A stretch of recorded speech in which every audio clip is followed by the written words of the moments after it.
Good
morning! Good morning! Kamusta kayong lahat? Time check, 6:21 na ng umaga at panic mode na si Champ. Kailangan niyang pumasok ng 6:30. Di pa siya nakain. Nalate ako ng gising. Actually, nag-alarm ako ng 5:30. Kaya lang nakababa na ako ng 5:45. Antok na antok ako simula kagabi. Kaya ayan, panic mode na kaming dalawa. Pas-pas na ha. Good morning. Just say good morning. Good morning. Well, you look at them. Say good morning. Mahiyain siya pa sa isa. Ayan, nakaalis na si Champ, nagmamadali. So, inumin ko lang, yung kape ko, malamig na kanina pa to. Yung pagising ko ito kasi yung inuna ko para pagka, sa kanya, yun? Hindi mainit kasi minsan, pagka fresh na bagong luto, yung milk, hindi niya mainom ng diretso. Kaya inuuna ko palagi ito para pagka, malamig na. So, ito din, yung kape ko, malamig na. Mag-biscuit lang muna ako. And balikan ko na lang, mag 6:30 pa lang. Ayan. So, balitaan ko kayo maya-maya ulit. Gloomy ang aming weather today. Ano ba yung temperature namin? 21 degree pero parang uulan.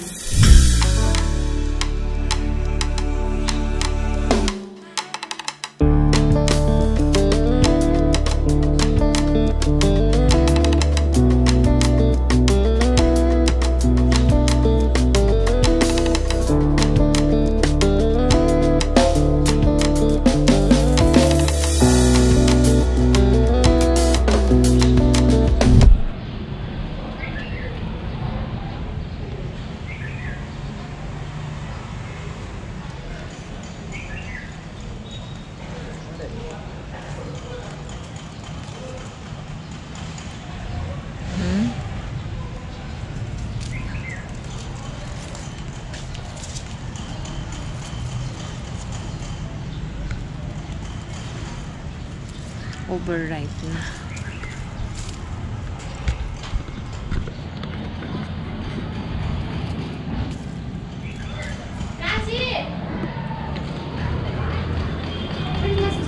Yeah, she's there. Harvest tayo ng strawberry. Oh my God. Tapos meron pa doon. Minsan kasi nauuna pa yung mga ibon, yung crow especially. Ayan, oh, ang dami. Wow. Iba-iba sa strawberry si Jam. Ayan. Dito meron din, kaya lang, hindi pa masyadong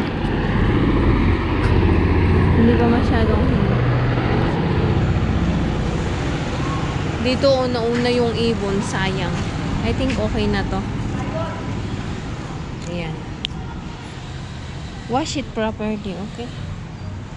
Oh, nauna na yung mga ibon. It's okay.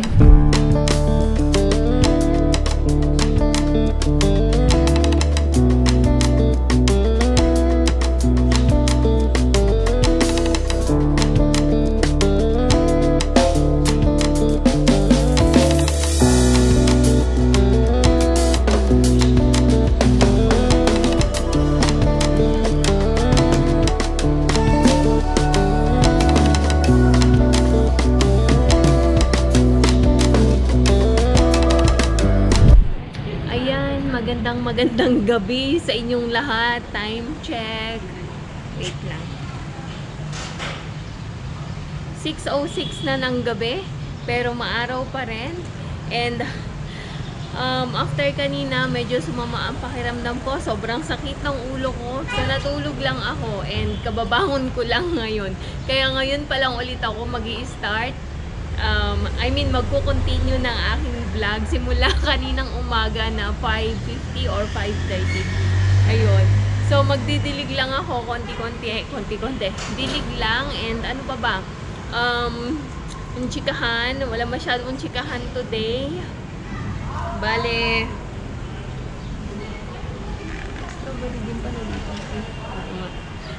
So, bale.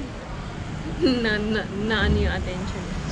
So, ayun, magdidilig lang ako. And then, dapat, plano ko sanang magtanggal ng mga damo ba dito sa aming mga pananim kasi sobrang dami na. Kaya kailangan nang tanggalin kahit doon din sa taas. Parang uulan. Pero maganda ang aming weather today.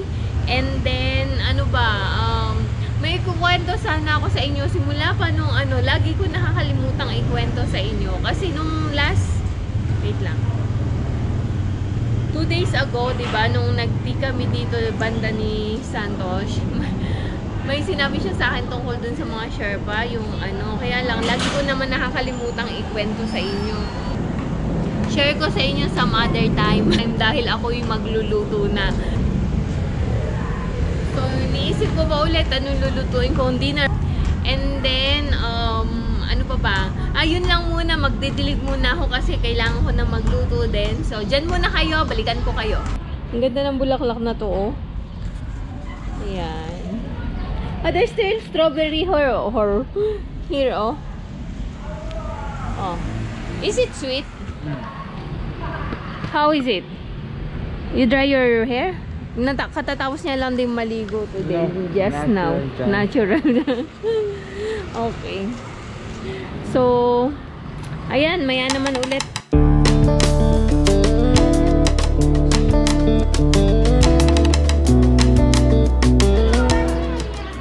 Ang bilis gumawa ng mga tao dito yung ginagawang bahay. Ayan, oh, meron na silang foundation. Update ko kayo araw-araw. Hindi naman araw-araw. Gano kaya excited ako, curious ako ano yung design ng bahay na to. Kayo din ba? Ang ganda ng paligid namin, oh. Nitong umaga, kala ko uulan kasi madilim. Pero hindi naman umulan. Andinaw. Ayan.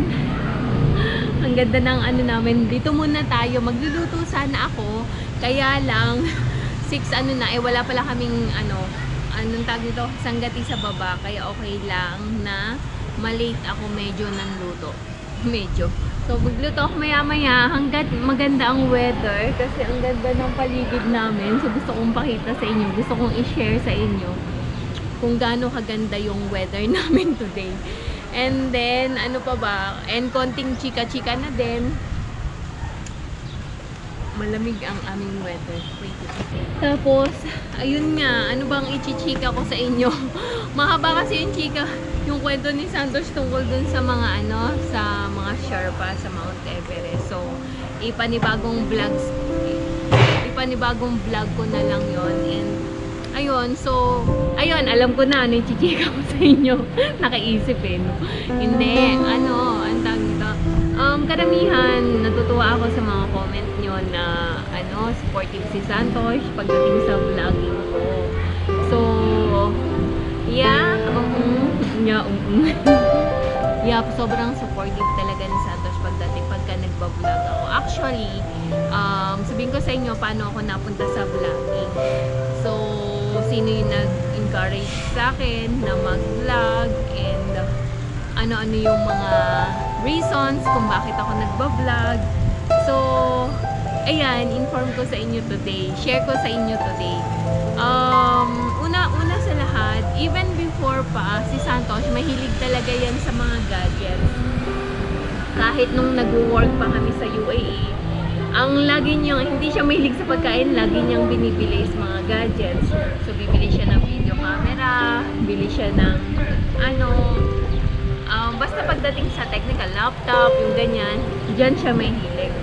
So, prior sa vlogging ko, may mga gadgets na kami. May nabili na siyang video cam, DSLR, GoPro, at saka yung drone niya. Before pa ako mag-vlog nun. So, and then, sabi niya sa akin, bakit hindi mo i-try na mag-vlog? Nasa UAE pa ako nun, so magkahiwalay pa kami nun. Sabi niya, bakit hindi mo i-try mag-vlog? Meron kang lahat ng kakailanganin mo, available lahat. Sabi niya ganyan. Plus, meron ka ng editor kasi magaling talaga siya. Mahilig talaga siya mag-edit. Masasabi ko rin naman na magaling siyang mag-edit ng mga videos namin. Kung napapansin nyo sa mga videos namin, lahat yan edit niya. And then, kaya sabi niya, ano pa yung poproblemahin mo? Wala ka nang poproblemahin. Mag-vlog ka lang. Sabi niya ganyan. Kaya lang ako kasi yung type ng tao na napaka-introvert ba, mahihain talaga ako as hindi ako makakapagsalita ng mag-isa lang na parang tanga na nagsasalita sa camera. Yung ganun yung feeling ko before. And then after nun, sabi ko, ayoko nga. Sabi ko sa kanyang ganyan. Hindi ako maboka ba, hindi ako madaldal, hindi ko kaya yan, sabi ko sa kanyang ganyan. So hanggang sa, ayun, nagwo-work ako sa UAE pa, onti-onti. Pag nagbabakasyon ako dito, ayun, gumagawa siya ng video namin, ina-upload niya. And mag-voice, nasa UAE ako noon, mag-voice over ako, padala ko sa kanya. So may mga video na kami na in-upload sa YouTube. Pero nasa UAE ako noon, yung ganon. Tapos siya yung mga edit, tapos yung mga kaganapan namin sa UAE, i-edit niya, yung mga ganon ba. I-send ko lang sa kanya yung mga clips, siya din yung mag-edit. And then after noon, napag-isip-isip ko, hindi pala, yun after noon eh. And then itong nakapag-decide kami na magsisettle na ako. And while nandito, or before ako pumunta dito, parang bakit hindi ko i-try yung pagbablog? Baka sakali, konti-konti lang. Hindi naman totally, may mga silent vlog din. So, ayun, unang vlog ko, simula nung nag-settle ako is yung from UAE to Nepal. Ayun yung pinakaunang vlog ko talaga na masasabi ko na nag-serious ako sa pagbablog. Anong reason ko bakit ako nagbablog? Of course, syempre, hindi naman sa kaplastikan na sabihin ko hindi ko kailangan ng income. Of course, isa yon sa main reason kung bakit ako nag-vlog. While wala akong ginagawa, at least kahit papano, may dumadating, may hinihintay akong pera. may iniintay ba ako? Kasi wala namang magbibigay sa akin yan. So, iyon ang isa sa mga reason kung bakit ako nag-vlog. And ang pangalawa is nakakalibang, at least nalibang ako. Kasi kung stay ako dito and nakita nyo naman ang buhay ko, bahay, trabaho. Dito lang talaga sa bahay, bihirang lumabas. So, anong tawag doon?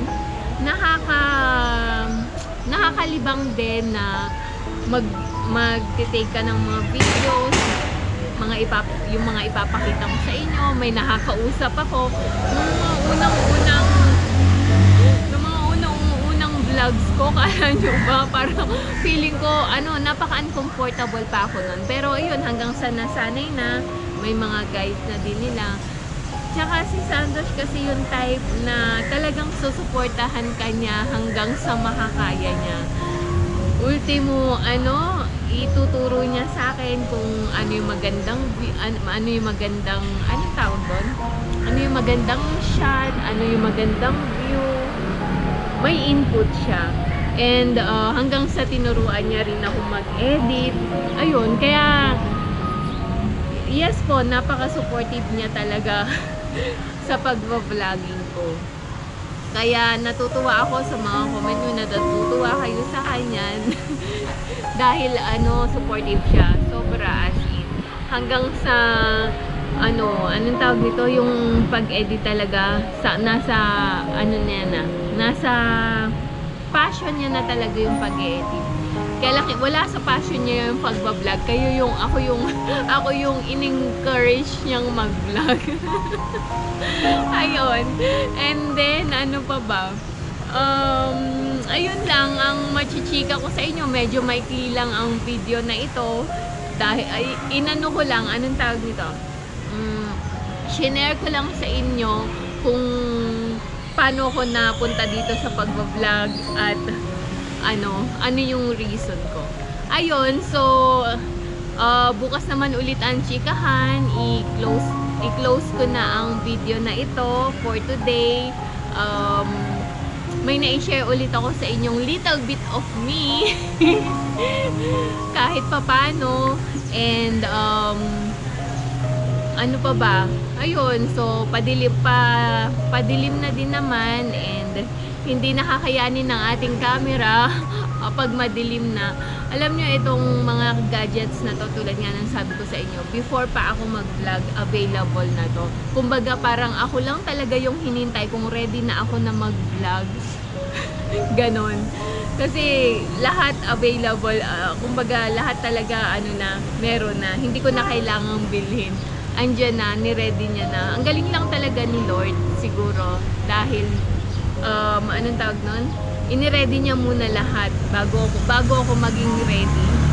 Bago yung puso ko na mag-vlog. Kasi pagka hindi ka ready sa pag-vlog, parang kung wala sa passion, pangit ang kalalabasan, diba? Parang ganon, ayun. Kaya, ayan, at least minsan pag nasa village kami na ipapakita namin sa inyo yung view using the drone na ang tagal niya nang na-purchase kahit na luma na.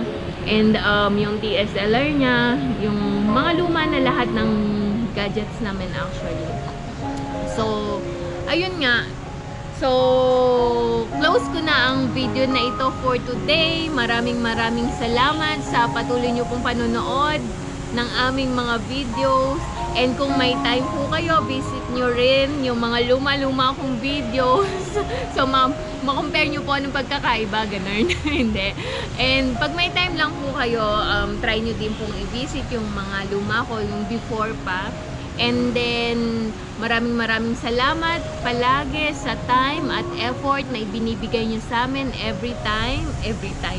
Palagi sa comment, like, comment at shares ninyo ng aming mga videos. Higit sa lahat, maraming salamat din po sa hindi nyo pag-i-skip ng ads. Sobrang thank you po sa inyong lahat.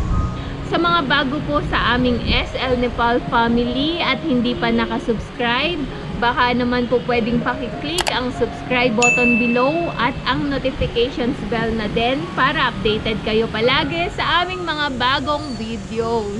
So hanggang dito na lang po muna. Good night everyone. God bless. Bye-bye.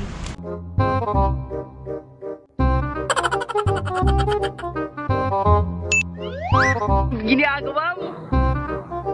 If you like this video, please consider subscribing to our YouTube channel, SL Nepal. Thank you for watching. Have a nice day.